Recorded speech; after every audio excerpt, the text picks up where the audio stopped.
Shavua Tov, a good vach. Sorry that I'm late and sorry that I missed last week. As you may know, I was at a convention of thousands and thousands of shluchim of the Rebbe in New York last week.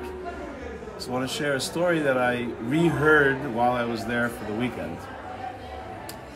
During the first year, after the passing of the previous Rebbe in 1950, till the Rebbe accepted the leadership in 1951, the Rebbe would often respond to people who came to him with urgent questions that they should go to the gravesite of the Rebbe and pray.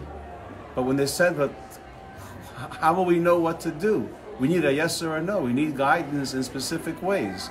And the Rebbe's response was, the Rebbe will find a way to answer your question. So this is just an example of our Rebbe and how he found a way to answer the question, as you will hear. Around 3 years ago, there was a couple in Buenos Aires, Argentina, that were looking to adopt a child. And they asked the rabbi, should they look for a Jewish child or a non-Jewish child that they would perhaps convert? And as they say, ask two rabbis, you get three opinions. They weren't clear on what they should do, because many reliable rabbis said one way and others said a different way. So they asked their rabbi, Rabbi Farkash in Buenos Aires, who was traveling to New York, that when he was in New York and he was at the Rebbe's gravesite, he should please ask for a bracha for clarity and guidance what way they should go.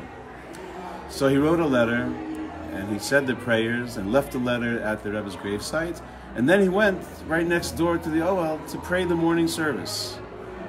At the end of the minyan, the person leading the service, who was standing next to Rabbi Farkash, turned to him and said, "Look at this letter, I'm sure you'll find it interesting." And he hands him a letter. They don't know each other.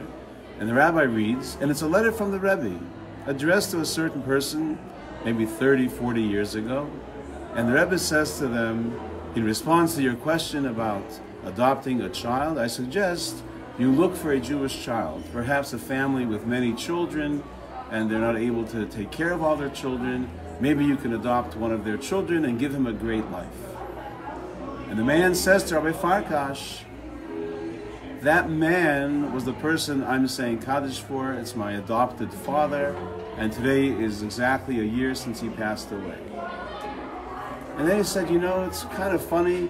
I have never ever shown this letter to anybody. I've never shared with anyone that I'm adopted. But while I was saying the final Kaddish, I had this overwhelming urge to share this letter with you. After Rabbi Farkash picked himself up off the floor, he realized that he had certainly received an answer from the Rebbe. May Hashem help that we should pray for good things and that we get those answers quickly. Have a great week.